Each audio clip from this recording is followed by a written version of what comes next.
today's video, Lee Gossett talks about his time flying during the secret war in Laos as an Air America kicker and pilot, and then as a Continental Air pilot, flying secret missions in this brutally violent war. Lee has led a lifetime of adventure as a smoke jumper and clandestine pilot for the U.S. intelligence community in Asia, Central and South America, and Africa. You'll see very rare Lao War photos from Lee's collection, listen to his stories, and hear about his flying an NBC documentary crew around Laos during the war, and a quick clip from the documentary flying his Pilatus Porter. Gossett, as a CASI Porter pilot, flew 5,000 accident-free hours and had over 9,000 landings. Hi, I spent 6.5 years in Laos. How I arrived there was I was a smoke jumper for the U.S. Forest Service for 6 years. I jumped out of California, Oregon, and Alaska. And Air America was recruiting former smoke jumpers and former special forces as cargo droppers or kickers.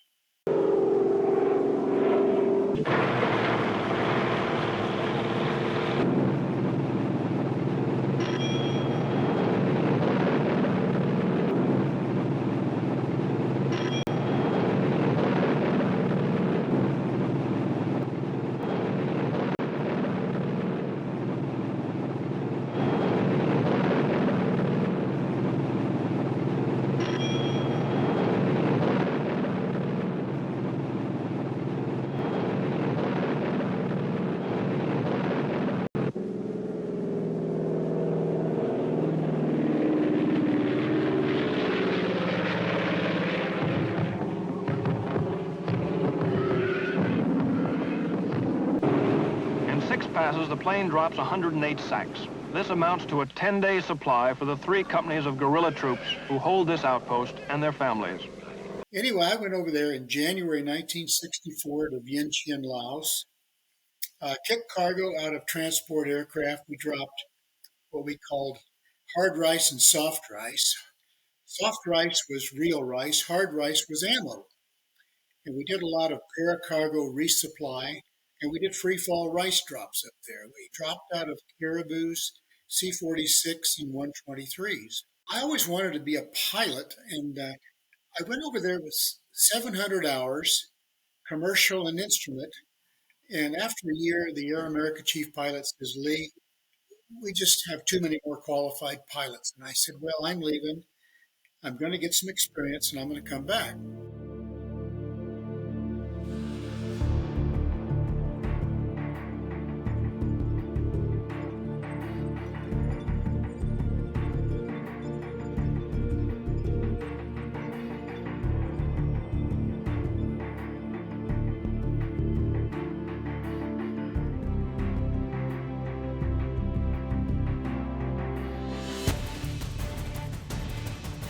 So I left and I went straight to New Zealand in January 65. I managed to land me a crop dusting job. My very first job was crop dusting, which I don't recommend, by the way. It was a tremendous experience. I learned a lot flying off of short strips, heavy loaded and everything else. I did that for about 5 months. And then I came back to the United States, Southern Oregon, and I flew fire patrol in Southern Oregon. I spent the winter studying, got my airline transport rating, and I went to Alaska, and I landed a job for the BLM flying a Cessna 180 in the bush up there. I loved the job, loved everything about it.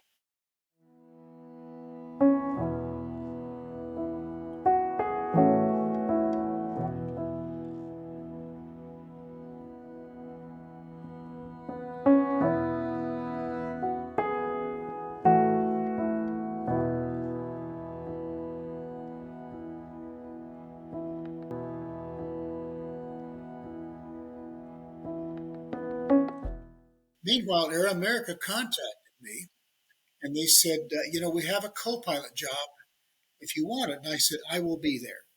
So I went over there in late 1966 to Saigon.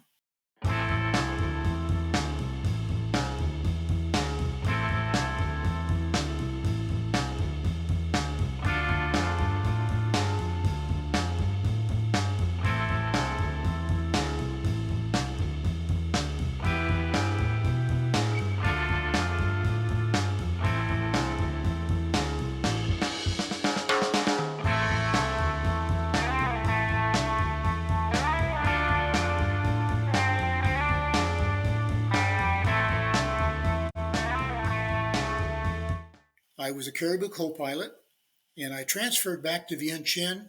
Had a wife and a daughter now. I wasn't about to bring them to Saigon. And I flew Caribou co-pilot for about a year and a half.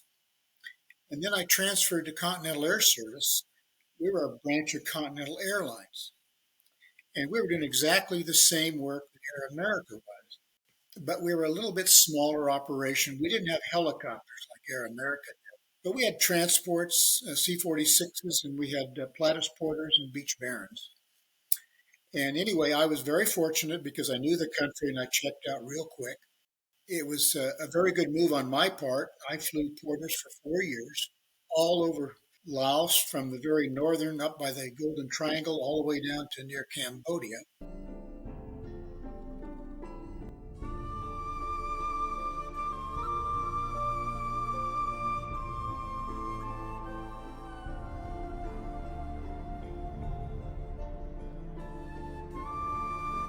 I guess my first encounter with the Ravens was down at PS 38. This is a southern part of Laos up on the Bulawan Plateau.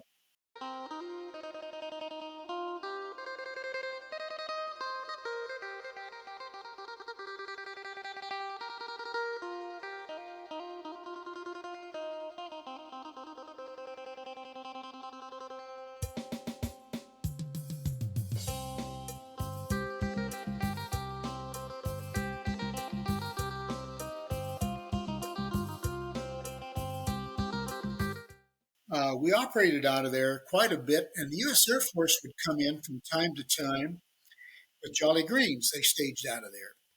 And one day there was a OV-10 Bronco landed and offloaded a pilot, took off immediately, and I thought, well, this is kind of strange. So I went over and asked this pilot what it was all about. And he said, well, I'm going to be going up to Udon, and I'm going to be a Raven pilot. He's out on a strike mission. When he comes back, he's taking me to Udon. And then I'm going to be briefed, and I'll go into the Raven program, or as some called it, the Steve Canyon program. I asked him how long this OV-10 is going to be gone. He said about an hour. So I said, well, you want to hop in with me? We'll do some stole strip work up here and resupply. And he said, sure.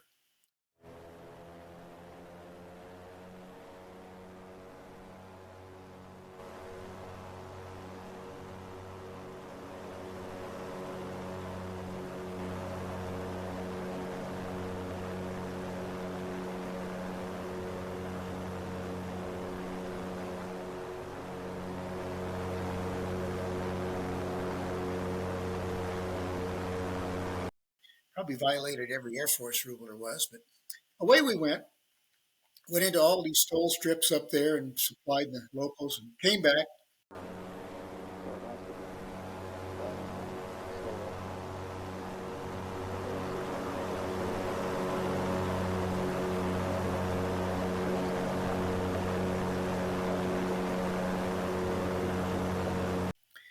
OV-10 came in. John went on his way, and I'd see him occasionally at Long Chin, and then I didn't see him anymore. So I was asking one of the Ravens, I said, where's John? Well, he had some bad luck. He was in a T-28 over the PDJ, got shot down in flames and bailed out.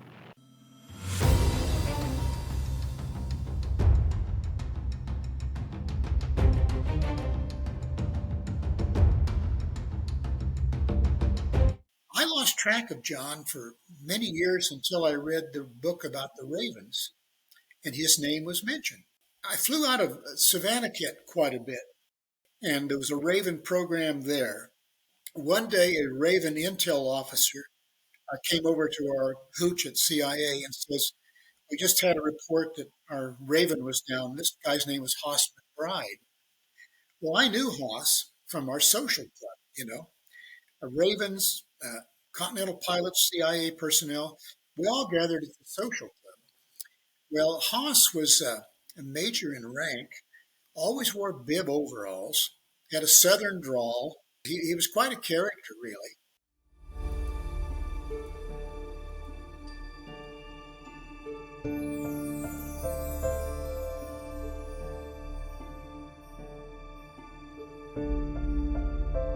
I flew out there with this intel officer and found Haas's crash 01 in the river, and it was really a hot area.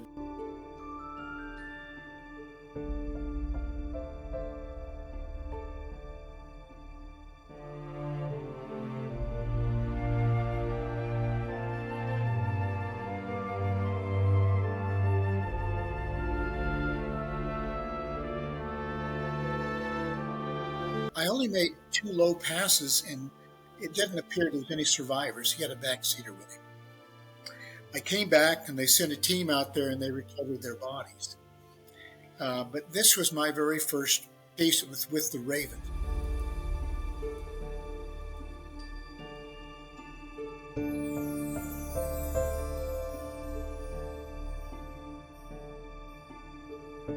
Another incident I had with the Ravens was up at Luang Prabang. We had an incident up there at a Lao outpost. A Lao flown helicopter was landing at this pad outpost and got shot down on short final and crashed on the pad. The crew was okay, but the helicopter was a total write-off. Well, they wanted me to go up there and do some resupply paracargo drops, which I did, but I had Raven top cover flying the whole 5 days with me because I knew those bad guys were right off in the bushes. Well, I poured a lot of air cargo in there, low drops from several hundred feet. On the 5th day, when I was heading back to Vientiane, I heard an Air America H-34 coming in to try and get in there and get the air crews out. Well, they came in short final, and the PLs just opened up on them and hosed them real good, and they took a wave off. Now, they could have gotten me anytime they wanted, but they didn't perceive me as being a threat. But boy, they sure hosed that H-34 down. And I left and went back to Vientiane. I'm not sure how the whole thing turned out. Another incident was I was flying out of Longchen, and I was doing a resupply drop to a Hmong outpost in a very bad area. And I got overhead and looked down, and I could see the mortar rounds pounding in on the outpost. Well, this wasn't good. So I climbed to altitude and called the friendly Ravens, and they showed up real quick, and they flew top cover for me, and the bad guys never popped their heads up. So I descended to drop altitude, resupplied them with food and ammo, and climbed up. And I like to say the Ravens got my chestnuts out of the fire again. Anyway, great guys, love the Ravens. I'll go in here to talk a little bit about USAID. And about 25% of our work, I think, was with USAID. And about 75%, I'm guessing, was with the CIA. We were up at Site 20 Samtong, and we got kicked out of there. This was the USAID base that Pop Buell maintained. And Pop Buell was a real legend up there with everybody and the pilots. We loved this guy. And he was so devoted to the Hmong. The head of public health up there was Dr. Jiggs Weldon and his wife, Pat McCready. I hauled them around a lot to the different Hmong villages and their little dispensaries. And I think they were there about 10 years. And all the Hmong knew them, and they did a great service to the Hmong. Lao War. Dr. Charles Weldon is public health chief of the USAID mission in Laos. Up until about 3.5 years ago, the only medical tradition that they had was based on superstition, and it's only been about in the last 3.5 years that Pop has started to develop these rather crude dispensaries and hospital facilities, and to train people from the mountains to give the medical care. We, unfortunately, have a very heavy load of war wounded. Probably at least half of the patients are people who have been injured by different types of war accidents. The other half of the patients are usually suffering from malnutrition, malaria, respiratory diseases, and different types of intestinal disorders. The staff are young men and women from the villages brought to Samtong for training. They learn by seeing and doing. It was just great working for them, and they were so dedicated to their cause there. I do have to talk a little bit about Father Luke Richard. We called him Father B. He was up country, I believe, for 17 years. He walked between villages up there. He was a beloved priest. I think it was 17 years he was there. You'd be flying over a village. The radio would crackle, and he'd say, "Porter flying over Lima site such and such. This is Father B. Can you land and pick me up?" Well, you couldn't say no to Father B. So I went into this one airstrip. He says, "Lee, is that you?" And I go, "Yeah." He says, "Can you land here and pick me up?" I said, "Sure." Boy, I went into this short, wet, muddy runway. I managed to get stopped. I turned around, and Father B came over to me, beaming smile as always, and said, "Lee, can you take some Hmong back to Lima Site 272?" And I said, "Sure, put them on." Well, pretty soon my porter was absolutely loaded with Hmong people. And I looked back there and I looked down the length of this runway and I go, "Yeah, I guess I can fall off the end of it and make it." And I said, "Are you going to be going with me?" And he said, "Yes." I said, "Okay, hop in." Well, I'm not a religious guy, but I had Father B with me and I knew he kind of had the ear of the big guy. So away we went. I fell off the end of the runway, got some flying speed, went to 272, which is the new USAID headquarters now, and offloaded them. But anyway, I flew Pop Buell around a lot up there to different villages. Pop and Father B had a great relationship. Father B would con, I say con, would con Pop out of special meat loads to go to a leper village, and we'd take it down there and drop it off. And he could talk Pop Buell out of anything, and he did often. Anyway, it was a real joy to work with these guys. After we all left over there, we would gather at reunions, Air American Continental reunions, and some CIA reunions, and Father B would show up. And he was an honored guest, let me tell you. Everybody there knew him and loved him. Father B is retired. He's in his 90s, up in a retirement settlement. I'd also like to talk a little bit about the air crews we lost over there. In my 6.5 years over there, I kept a list of everybody. Some of them I knew very well, some of them I just knew in passing. But I had a list of about 35 aircrew members that were killed over there. We paid a heavy price, but per person, we didn't pay the heavy price the Ravens did. I think they lost, I think Greg said 12% of their Ravens. Another Raven that we went looking for was south of Long Chin. There was an O-1 that took off and never showed up. We searched for days and days, and we never found him. Well, I know years later, the Hawaii folks came in, they found the wreckage, and they only found the remains of one of the pilots. And we would go to the Raven Hooch and watch movies with them. But we were always welcome there, and anything we could do for them or they could do for us, we could do.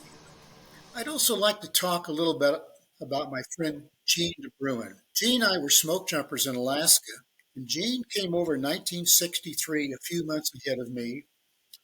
He was in a C-46 Air America. He was there with a Chinese radio operator and 3 Thai kickers in the back, dropping fresh meat to a Lao village down around Chapone. And they got shot down. Jean and the other people in the back all bailed out and were captured. Now, the 2 pilots rode it all the way in and were killed. Well, we had no idea what happened, the real story. A year or 2 later, there was a photo surfaced. The American, my friend Jean de Bruin, the Chinese radio operator, and the 3 Thai kickers in captivity. They dressed them up and taken a picture. So at least we knew they were alive at that point. We tried for years to get information about them. They were captured in the southern part of Laos.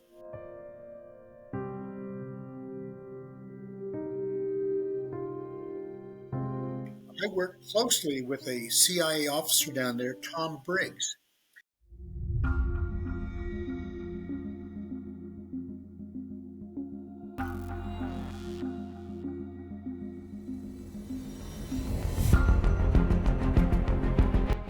And he took this personally. Now, we did know that Jean and the crew escaped. There was actually an Air Force pilot, Dwayne Martin, escaped with them, and a Navy pilot by the name of Dieter Dengler escaped. As soon as they got out, everybody scattered in different directions. Well, we found out later Dwayne Martin was killed by a villager. Dieter Dengler was later rescued and he was near death. The other Thai, Pisatt, who later became a very good friend of mine, he was recaptured and he was broke out of prison by a CIA case officer I knew, Tom Fosmeyer, and his team. Now, Tom didn't tell Vientiane CIA about this because they knew they'd muck it up. So he kept it to himself, and he organized a couple of Air America helicopters and some SGU folks. And so they went in and landed, and they went in and broke the camp open. There was no Americans. That's what they were hoping for. Hi, I'm standing here in front of the village of Ban Nadin, Lao. It was here that the only successful POW rescue of the Second Indochina War occurred. And since then, Pisatt and I have become very good friends at different reunions. Well, we lost Pisatt here a couple of years ago. The case is still open on him. I keep up with his brother, Jean de Bruin, a lot. Jerry has devoted his whole life to trying to find information about him.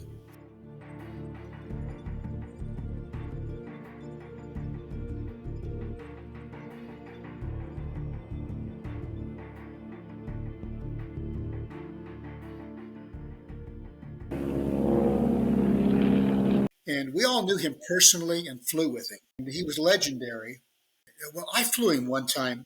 He was directing an airstrike from my Porter, but he got so valuable.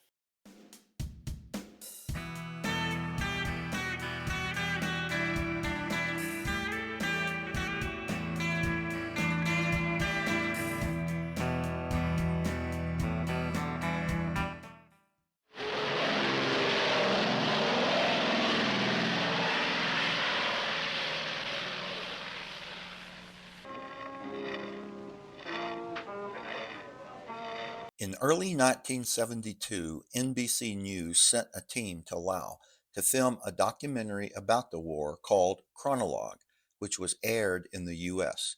The U.S. Embassy gave the NBC team permission to enter Long Chang, LS-20A, the first time a news team had been allowed there. In this photo, Robert Rogers, the NBC crew director, has the camera around his neck talking to a pointing USAID worker. Lee Gossett was assigned as the pilot to fly in his CASI Porter the NBC film crew around to various Hmong villages while they filmed the documentary. Robert Rogers was even allowed to fly as a backseater in a T-28 during an airstrike, shown here. Robert was noticeably tense during the filming, according to Gossett, as could be expected. Robert interviewed the Long Chang CIA base chief, shown here, but his face was not visible during the interview. Here is Lee in the documentary where the NBC News crew filmed his flying a rice drop on a Hmong village. According to Gossett, Air America tended to hire retired U.S. Air Force pilots, while CASI tended to hire bush pilots, crop dusters, and forest fire air tanker pilots. He said during his time in Laos, over 20 Air America pilots left Air America to cross over to CASI, but only one pilot left CASI for Air America, and he never checked out as a captain. Gossett knew this older pilot who had retired previously but was now flying for Air America, and told Rogers he still had 2 daughters to put through college. How long do you plan to keep this up? Each year I say it's my last one. This is my 7th year now. What is it that brings you back? Money? No, not really. It's a big influence, of course. I have 2 daughters to put through school yet. Gossett said this pilot was killed a couple of weeks after this filming. I left there in 1972. Continental stayed until the very end in 1975. I was very fond of the Hmong. My wife and I have attended the Hmong New Year down in Southern California. we were just treated with like it was unbelievable.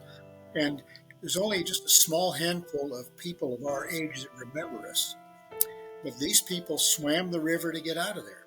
A lot of them have gone on to be business owners and teachers and everything else. So I have a real admiration for the Hmong and what they overcame